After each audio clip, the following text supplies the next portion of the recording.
Back to another edition of Whiteboard Wisdom. Jilla the Great here with this Monday's installment of Whiteboard Wisdom. This week, the word is, you don't have to have it all figured out to move forward. Hashtag just get started. So let's break it down this way. Your dreams and your goals are similar to a GPS for you. I'm sure everybody has GPS. You used it before. It's on your phone if you don't have a physical one that you attach to your car. What you do with that?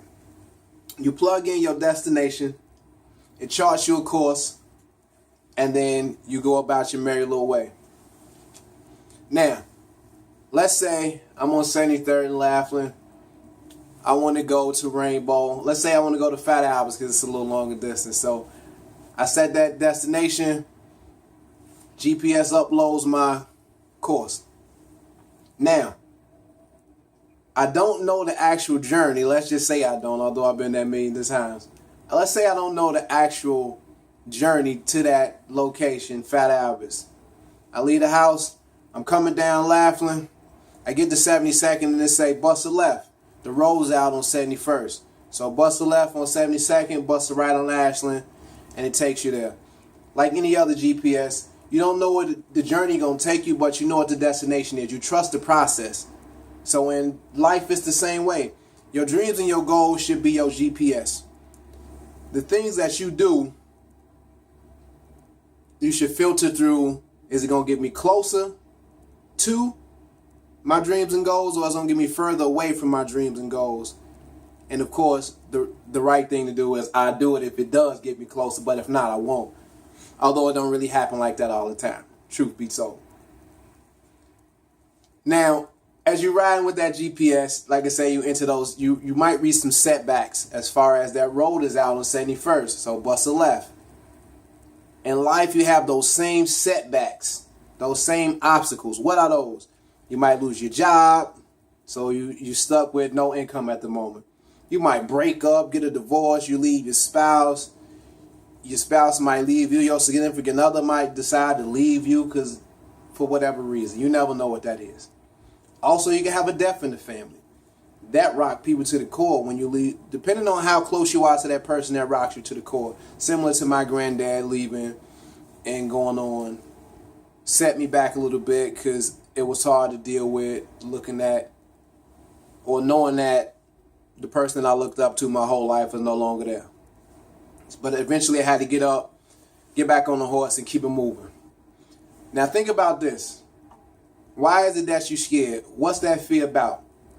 And it's a fear of two things. The first one is fear of failure. You're scared because you don't want to fail. You don't want to look bad. You don't want to embarrass yourself. You got a lot of haters. You got a lot of naysayers who talk bad about you, and they want to see you fail. And you don't want to give them the glory of being able to come back and say, I told you so. I understand that. And unless you quit, they don't win anyway. If you fail, you get up, dust yourself off, and you get back at it, they don't win. You still winning. And if you don't, if you're scared of failing, you don't deserve to succeed anyway. That's just how it works. Anybody who's a success right now failed at some point, and they learned from that and was able to build off of that till they eventually succeeded. You got a whole bunch of people in history. You can look those folks up. I'm not finna spat out a bunch of names for you. And also, you don't know the journey, like I said, with the GPS. You don't know what the route is going to be like. You don't know what it's going to take you through. You don't know if you're built for that. And we'll touch on what you're built for in a little bit. Also, number two, it's probably going to shock you. And I'm really going to tell you up front, a lot of people are scared of success. That's right. I said it. A lot of people are scared of success because it puts you in the spotlight. And one thing, when you're in the spotlight, you're always critiqued. You're always examined. They look at you through a microscope. And that's a lot of times the price of fame. And you just have to decide if you want that or not. People critiquing you is not always a bad thing because they'll tell you some stuff that your friends won't tell you that might be real, that you might not knew. And you can tweak it and get past it and egg on their face. So think about that. Also, what it does is it makes you recreate yourself because your skills can take you to a place your character can't keep you. So you have to reinvent yourself, to reinvent your character, be a different person that can sustain the success that you have. Because you've seen a lot of people go up, and they always say what goes up comes down. Yeah, you don't want to be one of those people. So basically, it's going to make you more mature, more responsible. And a lot of people don't want that. At some point, I was one of those people, but realized that I had a bigger call and had to step up and do something. So if you don't mind, I'm going to share with you a personal story. That's right. I'm going to talk to you a little bit about me. Initially, when I started doing this, it was just something cool. Somebody called me and said, you got a story that you should be sharing with these kids who used to be like you. All right, cool.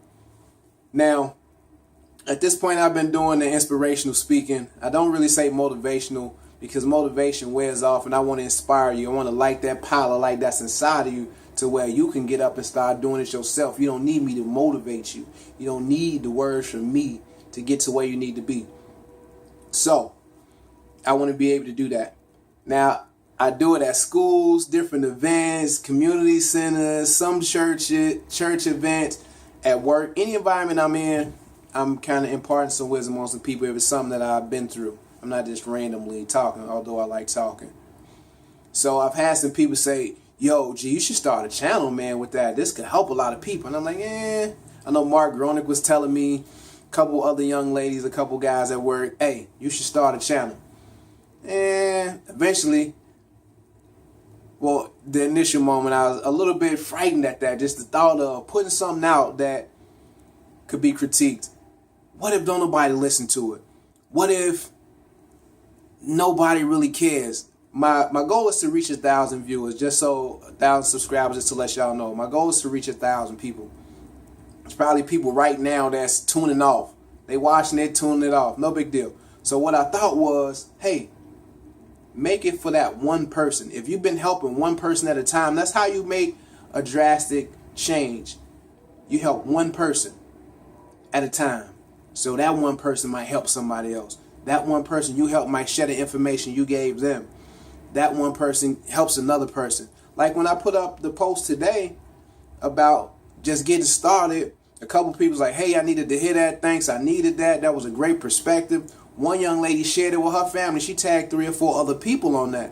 So then it starts to come to fruition, the thoughts of, hey, that one person can share with 3 people. This one can share with another 3. Those 3 share with their sphere of influence because they know people that person don't know. And eventually we get to 1,000. So I had to get over that thought. It was just the anxiety of wanting to do good and not really wanting to fail. But I had to get past that. So I'm going to tell you what God told me. And I'm not a preacher. I'm not a rabbi or any of those other people or biblical scholar. And I know I get to this sometimes in these videos. Just bear with me on this one. Don't tune me out. I was on a panel with some esteemed guests, so to speak. It was a guy from Cambridge. And you know those Ivy League folks, that's top. You know, Cambridge, he actually went there and graduated.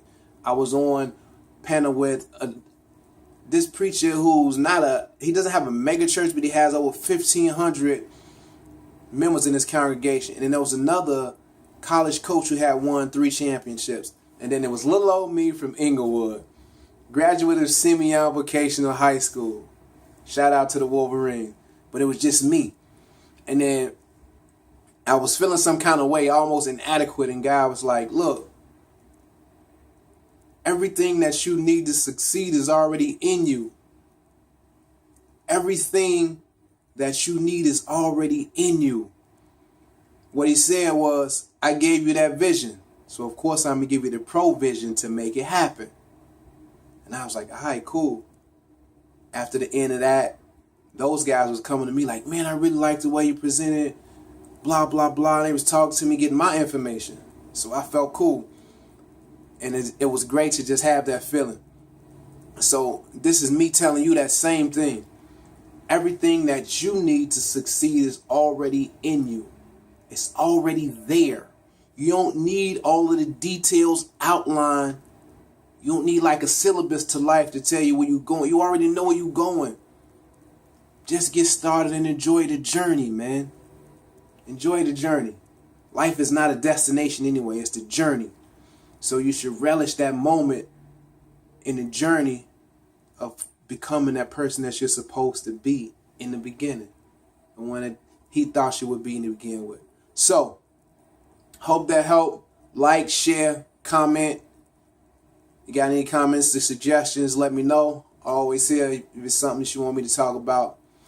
But until then, Jill the Great. Y'all expect greatness. I'll holla.